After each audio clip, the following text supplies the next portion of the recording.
What's up guys? Sme tu opäť. Opäť bol Octagon. Mali sme tu Octagon 91, ktorý bol zaujímavý a skončil zaujímavo. Všetci vieme. Je to plný internet. Napravne sme tu mali Uruk, vyhral submission, tretie kolo. Akože zaslúžil. AB Milič, tretie kolo na body vyhral AB. Nikolaj Wagner vyhral TKO v prvom kole.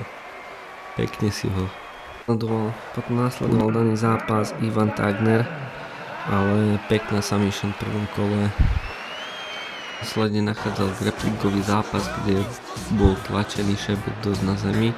Potom v druhom kole mohol on uškrtiť Zanuniho, ale nemal dostatok času. A potom v treťom kole si to Zanuni pohľadol a zvíťazil na body. Ale akože pekný zápas, páčil sa mi, aký bol grapplingový. Akože Oniščuk mal brutálny prehľad nad zápasom a brutálne si pohľadal stenta, či takedowny odmietal mu pekné a tak ďalej. Proste akože super, že Oniščuk išiel si pecky, aj keď mu povedal Stanton, že ho dá ísť zo zeme, ale nevyšlo. Pozeraj, daj follow, odber, zvoneček, všetko, píš komenty, budem sa venovať a chcem, aby sme dosiahli tu v najbližšej dobe aspoň 1000 followerov.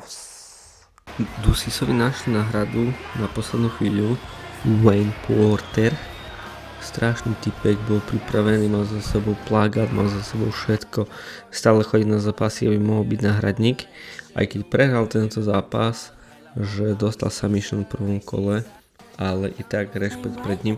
A taký vďačný bol za to, že mohol mať zápas v Octagone a tak si to vážil proste, že brutál. To fakt, zimomriavky som. Potom následne náš Matek RTS, na ktorého som sa strašne tešil. Pozeral som to z auta, ale akože brutálne prvé dva kola, aké mal. Potom až na tých rozhodcoch, čo ho pichol do oka, či to bolo náschval alebo nie, a rozhodcovia to boli, neviem, bola to chyba rozhodcov alebo nie, napíš do komentu, že nevedeli, že čo robiť, stiahli mu bod, ale aj tak potom sa nevedel vrátiť do toho a tam ho trafil nejako zle a potom následne aj prehral v treťom kole, prehral na TKO,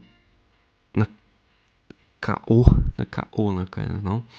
Ale aj ukončil svoju kariéru následne, čo ma strašne mrzelo, že ukončuje kariéru Mate, lebo pamätám, jak teraz, keď prišiel prvýkrát do Košic na nejaký zápas veľa večer a proste začal tam všetkých bombardovať, proste strašný zabijak bol, jak prišiel do Octagonu. Neviem ani aký to bol Octagon, ale fakt brutálny typek. Veľmi som si ho obľúbil. A pekné zápasy mal za sebou. Škoda, že nedokázal na opasok. Ale i tak je v našich srdciach champ. Následne neočakávaný zápas Vemola versus Vosgrone. Má Karlo šancu? Napíš do komentára, že či má šancu. Bude to zaujímavý zápas, ale ja si myslím, že keď Vosgrone zaľahne Carlosa, tak neviem. A vráca sa Carlos po roku a 3 mesiacoch, takže uvidíme, že čo to bude. Či to bude starý Carlito.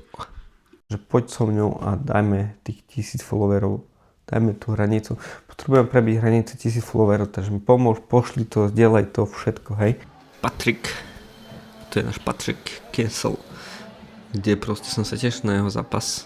Ja sa stále teším na Patrickov zápas, ale sa aj nepáči to, že Patrik nie je tak promovaný Octagon, jak by si zaslúžil.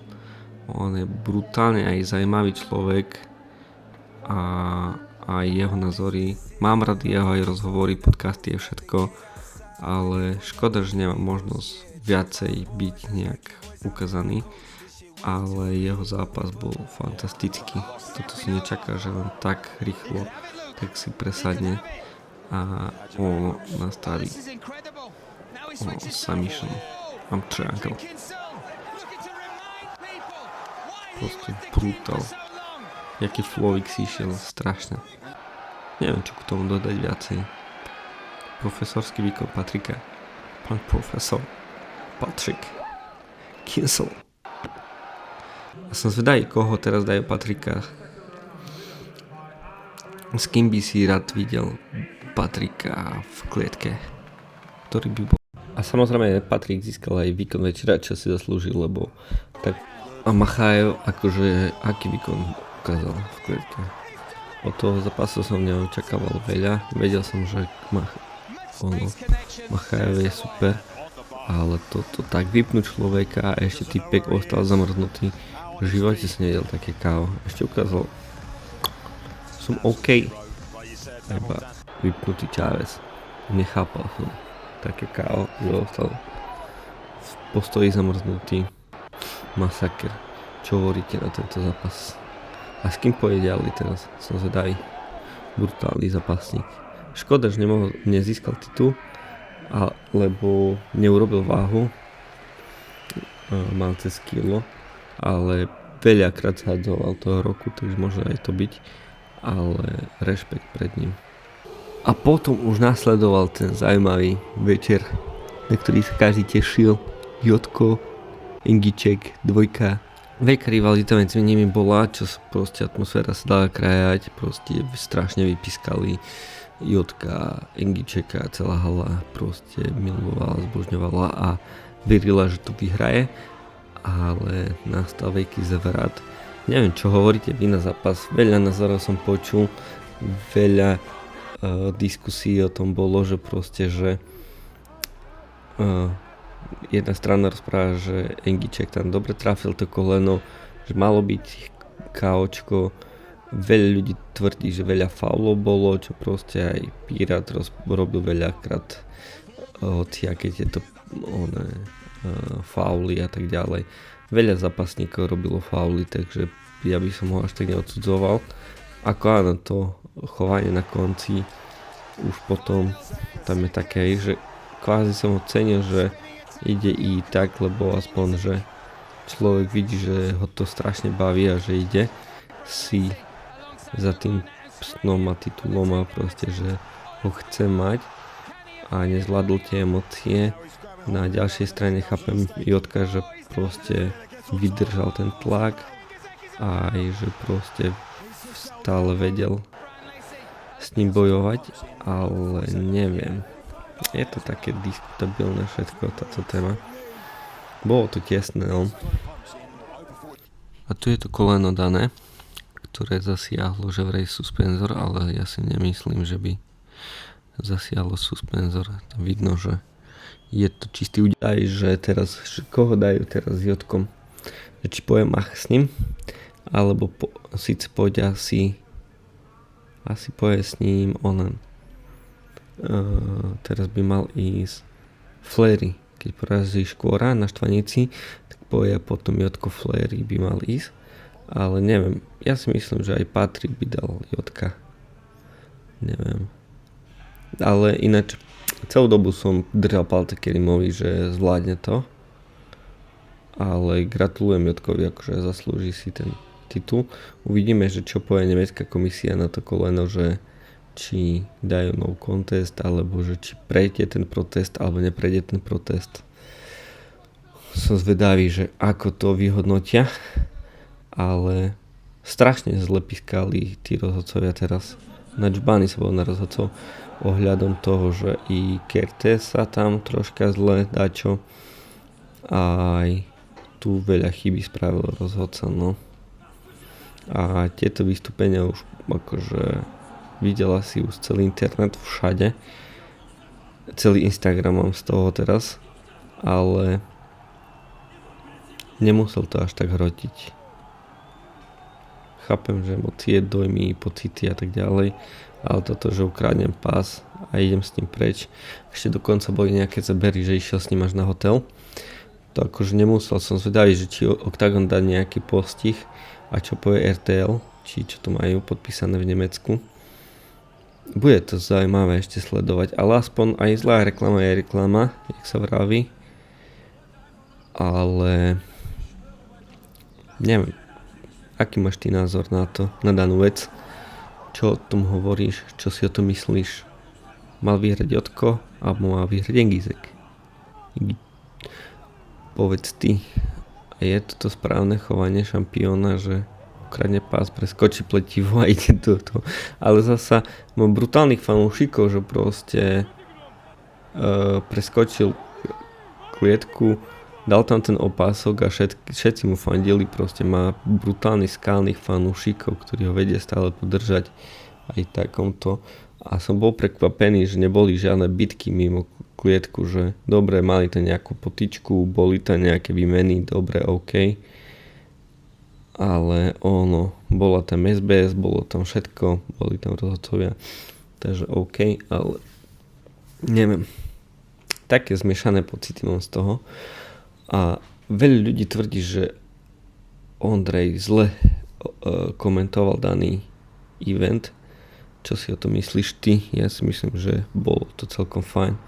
Lebo takto rozprávaš, že fandil viaci Engičekovi, ale neviem. A tu ešte máme záber, ako išiel na hotel s opaskom, kde ho doprovádzali fanúšici, čo akože na jednu stranu je to super, ale na ďalšiu stranu neviem, je to zaujímavé. A potom už máme tu aj výzvu od Macha. V střední váze Jotko, gratuluju a zaslouženě vítězství. Pro mě Jotko už po prvním zápase byl šampion v střední váze, protože vyhrál Kerima a to jedno bylo v Tip Sport Game Changeru nebo tak.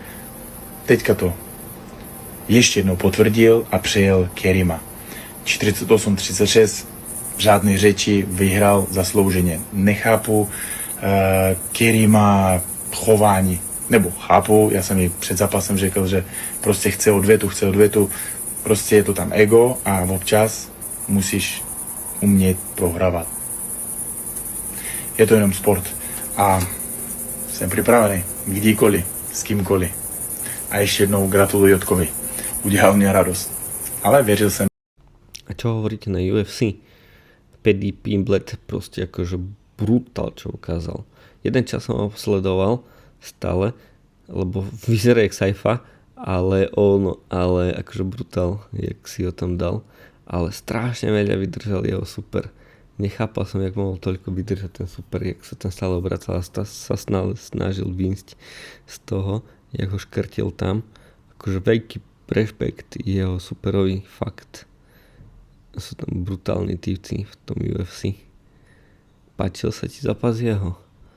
Alebo ktorý zápas sa ti páčil v UFC? Boli tam veľa zaujímavých, ale tieto mi prišli tak, že brutálne, že... Tak to je něco, necelá minuta, tak dlouho... Máme tu očakávaný zápas McGregor-Holloway. Dovidenia, pekné sviatky. Ešte ďalšia vec, ktorú som chcel, že čo vravíš na McGregora?